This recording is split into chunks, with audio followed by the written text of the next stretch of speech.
Kuypers rhymes with hyper. Okay. My sister was a typing teacher, so she said Kuypers rhymes with typer. Hello. Hi there. It is great to be here.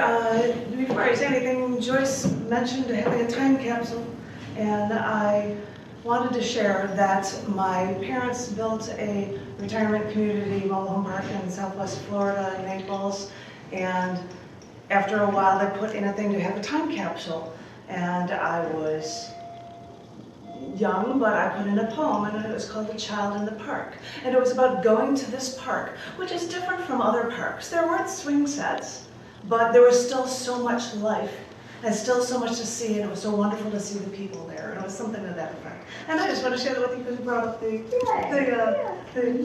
so I just want to share. Anyway, hi. People who do not know me, hello, my name is Janet Kuypers. I am a Chicagoan.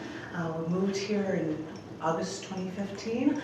I ran for years in Chicago, a poetry open mic, and in coming here, I've taken over a poetry open mic to recycle reads on the first Sundays, called Poetic License, because sometimes you need to get your poetic license.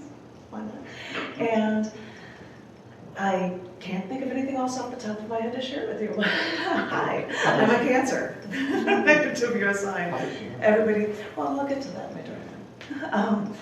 I was going to read 3 pieces of things that they had, Mike and Joyce had published in issues. In the current issue, because she said she really liked this poem, in the current issue of Blue Hole is a poem of mine that is called Eternal Neverending Now. It is a slightly longer version in this book of mine called Pharaoh Memes. Pharaoh Memes is not a word, but if you can be attracted to somebody's pheromones, maybe you could be attracted to my words or my memes, and that was where this made-up word came from. So this poem in there is called Eternal Neverending Now. We struggle in our worlds. We contend with regular problems, and we look for relief in any way we can. We think a vacation can temporarily assuage how we feel, and it does. And then it's back to the same old grind, the same never-ending meaninglessness.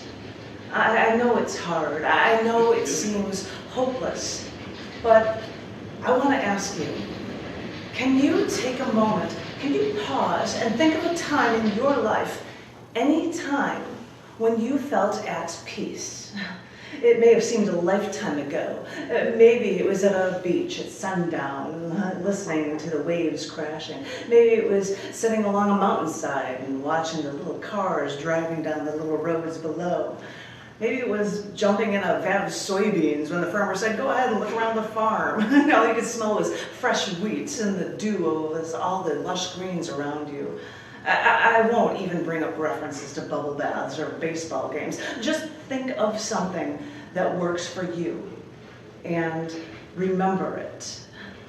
And what I want you to do is find that moment, and you may realize that time seemed to stand still. There was no past. There was no future. There was just an eternal, never-ending now that didn't end. During that moment, you don't even remember it ending. It was that complete. So, if you can remember those times, if you can reflect on those times, then know that the perfect moment of contentness, of wholeness, is within you. Find it and know that peace is with you always.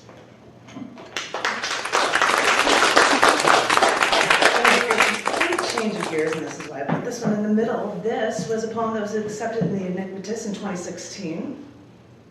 It is also a poem that I read for a future appearance on public access television. It'll be on March 1st of this year, where I'm reading poems and stuff.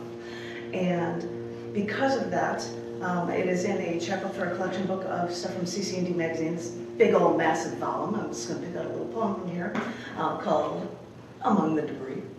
And this poem was brought up then because I worked for years as an acquaintance rape workshop facilitator. And this is about those feelings. If people don't get that, now you might. This poem is called The Burning. I take the final swig of vodka. I feel it burn its way down my throat. It's scorching my tongue, and reach for that bottle to pour myself another. I think of how my tonsils scream every time I let the alcohol rape me. And then I look down at my hands, shaking, holding that glass of poison, and think of how these were the hands that should have pushed you away from me, but didn't. And I keep wondering why I took why I took your poison. I remember how you burned your way through me. You corrupted me from the inside out, and I kept coming back. I let you burn a hole right through me. I hated it. And now I have to rid myself of you. And my escape is flowing between the ice cubes and the glass nestled in my palm. But I have to drink more. The burning doesn't last as long as you do.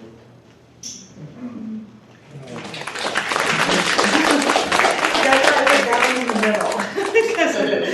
That's why accepted in 2018 issue of The Enigmatist was a poem called Eyes, because there are word limits on how many lines you can have in a poem. This is a shortened version of a poem that I wrote called Eyes. In the last year I was in Chicago when I did lots and lots of features, and this one feature my husband came to and he said, just go and play background music and we'll figure it out. I didn't tell him. I'm like, by the way, this is a feature of a bunch of love poems about my husband. He's never heard them before. So he said, what? He's able to strum a guitar. And this was one of them in it, and this is the longer version of the poem that is in The Enigmatist, and it is in this book of the last year of shows of mine called A Year-Long Journey, because it was the last year of my stuff, so I might as well share that all out for people in Chicago before I left. And this is the 2015 poem called Eyes. Growing up, boys didn't like me. Kids made fun of me. I was raised to think that I was a plain girl, easily overlooked. I'd look at my eyes, the same eyes my dad thought made me always look sad. And I wanted to think that the song Brown-Eyed Girl could have been about me. How silly of me. Who was I kidding? I should know better. And maybe that is why, when I've always loved blue eyes, eyes not like mine. The eye is a fascinating thing. It's beautiful to study, especially yours. If I wanted to be a biologist, I'd probably take high-end resolution photos of that eye of yours, maybe magnify it as large as I could so I could study it like a slide under a microscope. I would search for meaning in those mesmerizing patches and shades of that unique blue hue. They say science can explain all, so maybe it can explain why I am so in love with your eyes and why I am so in love with you. Eyes are windows to the outer world, but they are also portals within, giving us mere mortals fleeting glimpses of who you are inside. I think our colored irises floating on an ocean of white, punctuated with a pupil, were designed that way so that we could follow each other's gazes closely. I'm watching you. You probably saw that. I hope you were watching me, too.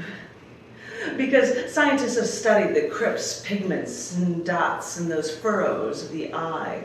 With this, scientists now are figuring out that the eye really is the window to the soul. So maybe I was on the right track by loving your eyes and never wanting to lose sight of them again.